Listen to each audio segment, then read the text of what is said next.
Daniel Day-Lewis said once about acting that the most fascinating work you can do is the one that you have no control over, because that's the part that frays your nerves, because you don't know if life will reveal itself to you in that moment.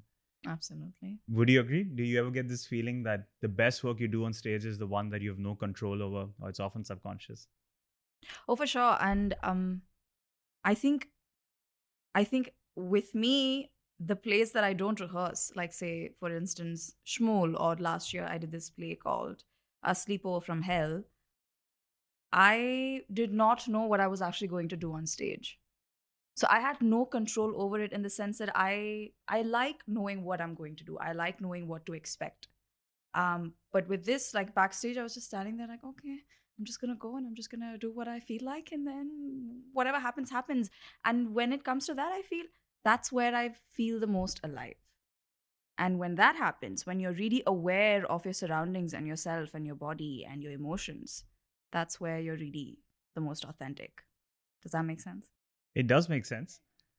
So a lot of actors speak about this feeling, this hyper alert feeling that you get, but some also talk about getting completely lost in the role that they don't even remember what they did on stage. So when they step out, do For you sure. do you experience that as well? Yeah, yeah. It really depends on the kind of character that you're doing. Now, say for instance, last year I did this Urdu play called Rafu, which was an original script written by Durdana Farid.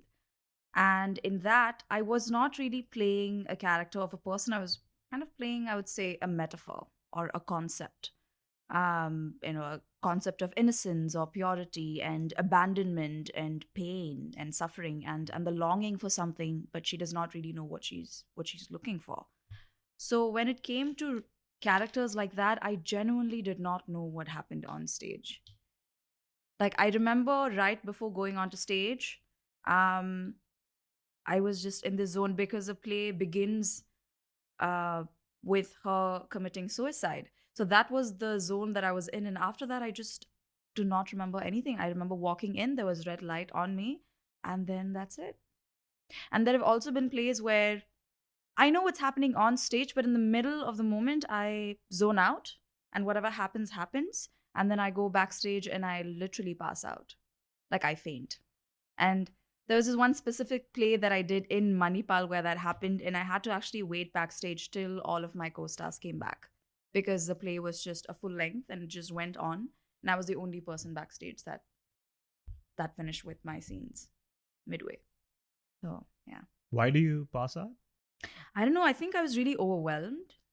That character was about a very deranged, strange, mad, crazy woman who had to choose one child over the other, and then she commits suicide. What is this? What is this theme of Running suicide? theme. Yeah, she commits suicide, and yeah, so that was my last scene. I was just in that zone. I don't know why that happens. I think it just like overwhelms me, and it's This reminds me of something Tom Hanks once said, that a lot of people come up to me and ask, how do you do it? And this is Tom Hanks speaking, not me, obviously. And he said, I don't know.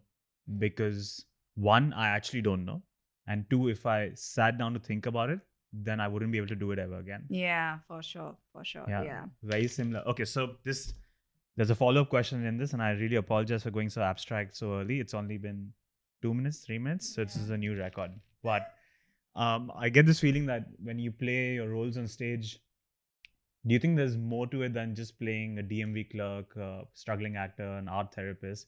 Do you think what you're doing on stage is, this is something I've heard from actors in interviews where they talk about this certain kind of a force or this energy, this trance state, everyone uses different words, that takes control of them, and then they uh, basically lose all memory of what they're doing on stage. In a way, it flows through them and it becomes something that's bigger than what they are.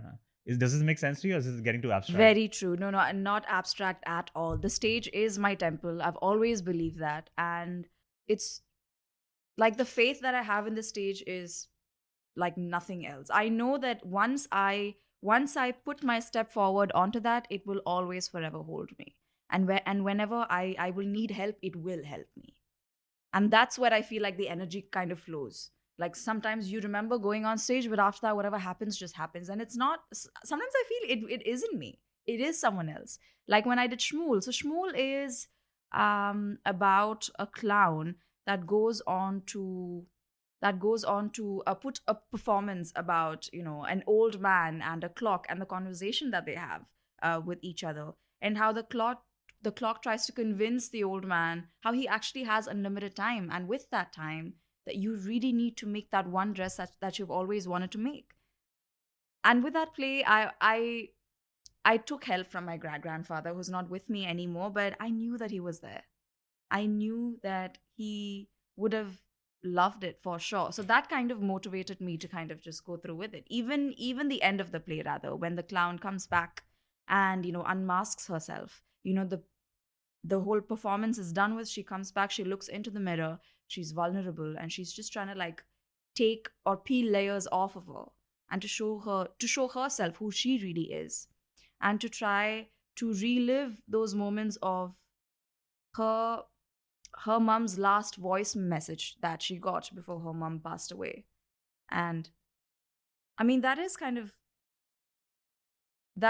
her trying to give herself the unlimited time that she would have loved. So in that moment, I thought of my grandmom, who I've never met in life. I've only heard of her from my granddad and my mother. So that's where I felt her presence as well. So I think for sure, like, this energy definitely exists if you're willing to welcome it with both arms. Does that make sense?